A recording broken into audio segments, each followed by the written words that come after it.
อ๋อจะทำให้ตัวเองป้องกันไอ้ที่มันมีอะไรคนทุกคนมันมีอะไรที่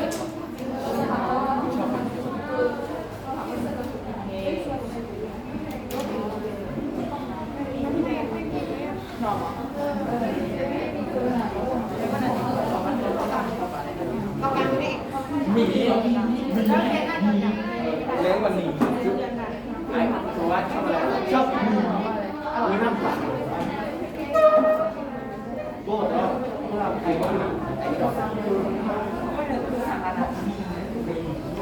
กูได้กูเรามีว่าฟังไม่พอได้ไอ้ดำได้ชอบกินไหม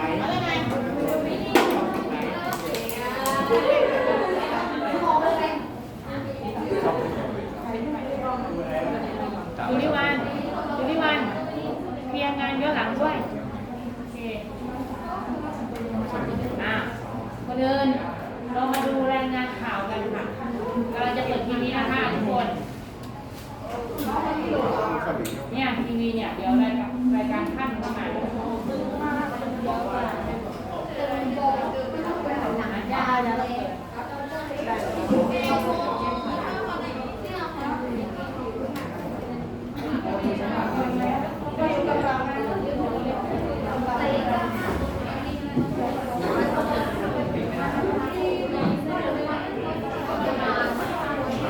เขาเรียกว่าวิวดีบูตรงนี้เป็นทำทรงวิวดีนั่งเล่นอาวีแบบนี้ก็เอาเลยโอ้ยลิ้นตึง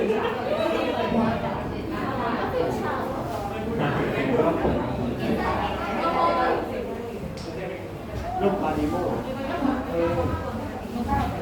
เขาลูกปาดิโม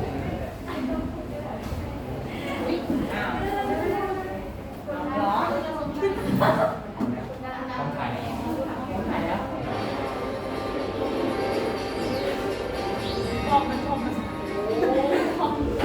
สวัสดีค่ะคุณผู้ชมทุกท่านมาพบกับดิฉันคิมกัดคุณในรายการลมฟ้าพายุและอากาศวันนี้นะคะเปลี่ยนบรรยากาศจากในห้องส่งมาอยู่ที่หน้าคอนโดหรือย่านใจกลางเมืองของอะไรคะโดยในช่วงนี้นะคะบริเวณความกดอากาศสูงมวลอากาศนี้นะคะจากประเทศจีนแผ่ลงมาปกคลุมลาวตอนบนและเวียดนามตอนบนส่งผลทำให้ร่องมรสุมเลื่อนลงมาภาคเหนือของภาคกลางภาคตะวันออกและภาคตะวันออกแบบตะวันออกและตะวันออกใต้ที่แบบทะเลอันดามันประเทศไทยและอ่าวไทยมีกำลังแรงถึงทำให้ประเทศไทยมีฝนตกหนักมากและมีลมกระโชกแรงบางแห่งในภาคเหนือภาคตะวันออกภาคกลางรวมทั้งภูมิภาคตะวันและปริมณฑลภาคตะวันออกและภาคใต้ค่ะต่อไปนะคะเราก็จะมาดูสภาพอากาศของภาคเหนือกันค่ะ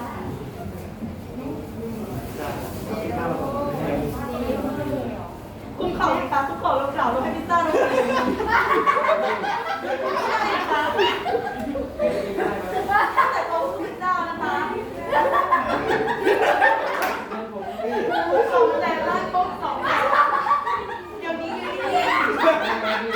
สองแต่ร้านโต๊ะตกชั้นที่โอ้ยค่ะ ยังไม่ใส่ตั้งหัวเลยไม่เลย 4 แต่ละ4 แต่ละเปิดซูมว่าไม่ใช่ปะให้ตัวเองหน่อยสิคะที่เราประตูไปค่ะแล้ว10 บาทเสียไม่ได้เลยค่ะเลยค่ะเลยค่ะ5 แต่ล้านพบ5 แต่ล้านค่ะตกจำชั้นในม .6 เดี๋ยวนี้ค่ะเดี๋ยวนี้ค่ะเดี๋ยวนี้ค่ะ คนสมัยนี้เกิดอะไรขึ้นก็ไม่รู้สั่งสร้างผู้จ่ายตังค์ขอการทำโทษอย่างหนัก anyways นะคะแล้วก็มาดูการท่าอากาศกับรถค่ะขอเชิญภาคเหนือสวัสดีเจ้า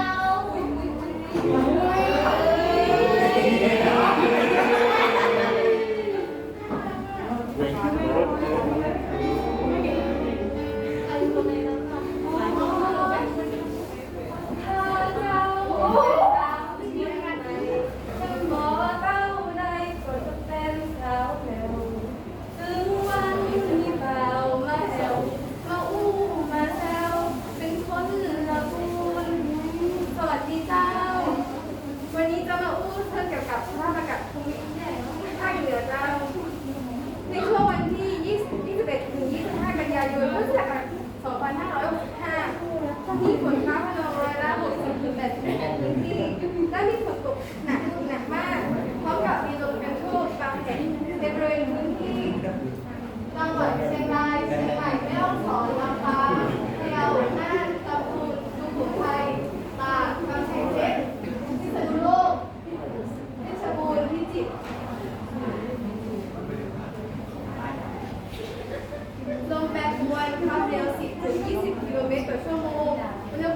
ำสุดอยู่ที่ 21-26 องศาเซลเซียส อุณหภูมิสูงสุดอยู่ที่ 28-35 องศาเซลเซียสกรมอุตุมันบอกว่าจะเกิดพายุพามาจากบอลพื้นเลยคอนกดบอลพื้นดินเนอร์สภาภูมิอากาศของทางนะขอขอบคุณค่ะ ตอนนี้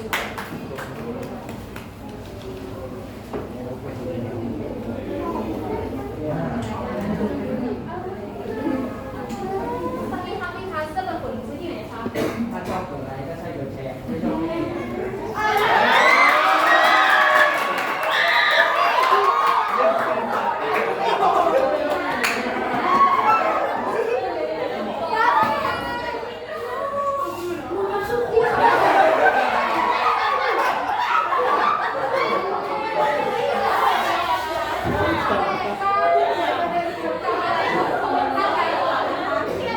ไว้เกียรติแหละต้องมีฝั่งด้วย ในส่วนของภาคกลางนะคะ วันที่ 11 กันยายน 2565 นะคะ จะมีฝนฟ้าคะนองร้อยละ 60-70 ของพื้นที่ค่ะ แล้วก็จะมีฝนตกหนักบางแห่งลมตะวันตกเฉียงใต้มีความเร็ว 10-20 กิโลเมตรต่อชั่วโมงแล้วก็ในช่วงวันที่ 22-25 กันยายน จะมีฝนฟ้าคะนองร้อยละ 70-80 ของพื้นที่ และมีฝนตกหนักบางแห่งจะช่วงในบางจังหวัดจังหวัดที่ควรเฝ้าระวังนะคะก็คือนครสวรรค์เพชรบุรีลพบุรีกาญจนบุรีพระนครศรีอยุธยาสระบุรีนครสวรรค์ลพบุรีสมุทรสาครก็คือจังหวัดค่ะลมแปรปรวนนะคะจะมีความเร็วถึง20 กิโลเมตรต่อชั่วโมงอุณหภูมิต่ำสุดอยู่ที่22 ถึง 22 องศาเซลเซียสแล้วก็อุณหภูมิสูงสุดอยู่ที่30 องศาเซลเซียสค่ะมาที่ฝั่งนะคะก็คือกรุงเทพมหานครและปริมณฑลในช่วงวันที่25 กันยายน 2565จะมีฝนฟ้าคะนองร้อยละ 70-80 ของพื้นที่ค่ะ และมีฝนตกหนักกับมีลมกระโชกแรงบางแห่งลมแปรปรวนนะคะจะมีความเร็ว10-20 กิโลเมตรต่อชั่วโมงอุณหภูมิต่ำสุดอยู่ที่28 องศาเซลเซียสและอุณหภูมิสูงสุดอยู่ที่30 องศาเซลเซียสค่ะจังหวัดนะคะที่ควรเฝ้าระวังก็คือปทุมธานีนนทบุรีกรุงเทพมหานครแล้วก็สมุทรปราการค่ะ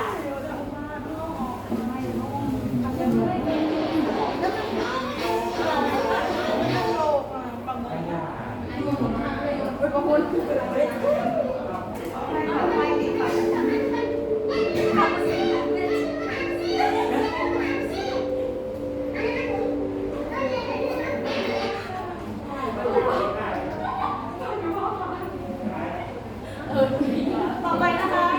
นอกจากการจับพิซซ่ามาดูสภาพอากาศของภาคตะวันออกกันก่อนค่ะภาคตะวันออกเนี่ยจะมีฝนฟ้าคะนองร้อยละ70-80ของพื้นที่ และมีฝนตกหนักเป็นหนักมากรวมถึงมีลมกระโชกแรงบางแห่งตลอดช่วงลมตะวันออกเฉียงใต้ ต่อไปค่ะตะวันตกเฉียงใต้ค่ะความเร็ว 15-35 กิโลเมตรต่อชั่วโมงทะเลจะมีคลื่นสูงประมาณ 1-2 เมตรค่ะ ซึ่งบริเวณที่มีฝนฟ้าคะนองเนี่ยจะมีคลื่นสูงมากกว่า 2 เมตรค่ะอุณหภูมิต่ำสุดอยู่ที่ประมาณ 23-28 องศาเซลเซียสแล้วก็อุณหภูมิสูงสุดอยู่ที่ประมาณ 29-30 องศาเซลเซียสซึ่งจะมีผลต่อในบริเวณ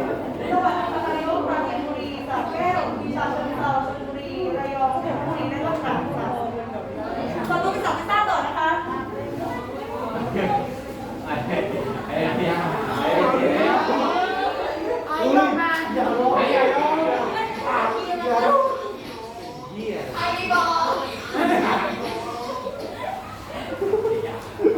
แล้วต่อที่ภาคตะวันออกเฉียงเหนือนะคะ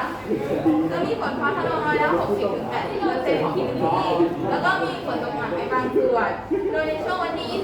21-25 กันยายน พุทธศักราช 2565 มีฝนตกหนักมาก แล้วก็มีลมกระโชกแรงในบางแห่งลมแปรปรวนความเร็วอยู่ที่ 10-20 กิโลเมตรต่อชั่วโมง อุณหภูมิต่ำสุดอยู่ที่ 20-26 องศาเซลเซียส และอุณหภูมิสูงสุดอยู่ที่ 28-36 องศาเซลเซียสค่ะ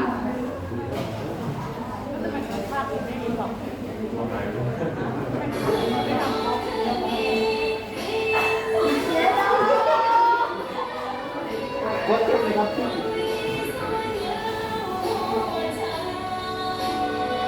ดำแล้ว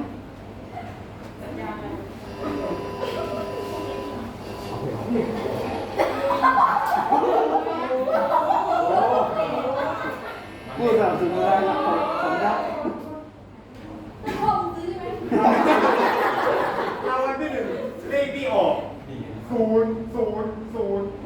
ขอร้อง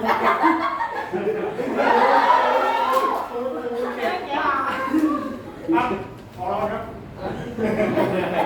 โอ้ยปวดจริงๆเลยพวกก็ไม่ถูกพวกก็ตกยางก็ตัดไม่ได้เมื่อไรจะได้เสนอพวกที่ก็เกิดความระบาดก็มันเบื่อมาว่าไม่ได้กดอาการต้องผ่านไปวันต้องไม่ได้ตัดยางระบาดถ้าใกล้ผ่านรอฝนตกมีฝนฟ้าขนองเวลา 40-60% ของพื้นที่ตลอดโดยช่วง 27-25 กันยายน 2565 มีฝนตกหนักบางแห่งลมตะวันตกเฉียงใต้ ความเร็ว 15-35 กิโลเมตรต่อชั่วโมง ทะเลมีคลื่นสูง 1-2 เมตร บริเวณที่มีฝนฟ้าขนองคลื่นสูงมากกว่า 2 เมตรค่ะ อุณหภูมิต่ำสุดนะคะ 22-27 องศาเซลเซียส อุณหภูมิสูงสุด 30-36 องศาเซลเซียสค่ะ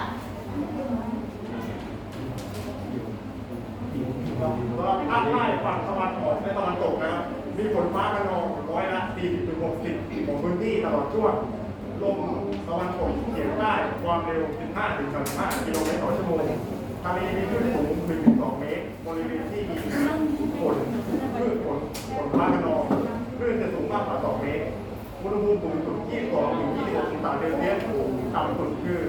28-36 องศาเซลเซียส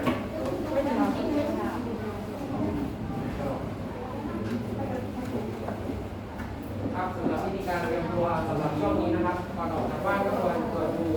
พยากรณ์อากาศนะครับแล้วก็อย่าดูพบโรคของสุขภาพเวลาเราเรียนที่คุยตรงไหนเกี่ยวกับการเกิดนี้ก็ว่าไปก็ควรเตรียมตัวครับคือการเรื่องของที่สูงชาวเรือทะเลที่มีคลื่นสูงเรือให้ควรงดออกจากฝั่งและอย่าลืมติดตามข่าวสารอยากได้ชิคกี้พายทำหมดเลยอะไรนี้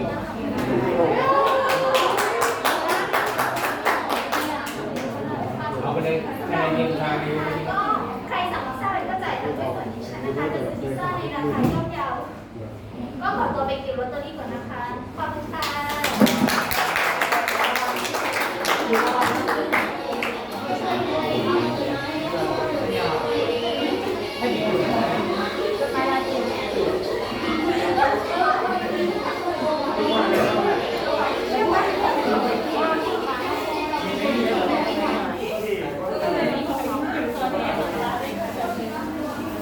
เลขที่เท่าไหร่บ้างนะ เลขที่10 19 เข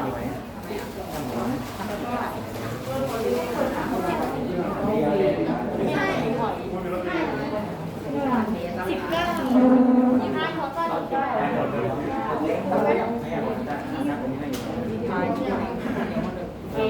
เอานะคะ เนื้อหาถูกต้องนะคะตามที่รายงานแล้วก็มีลีลาในการแสดงครบเซตนะคะ มีการแสดงเพิ่มนะคะ ก็คือไม่มีทิฏฐิเลยนะคะ ได้ 20 เต็มค่ะ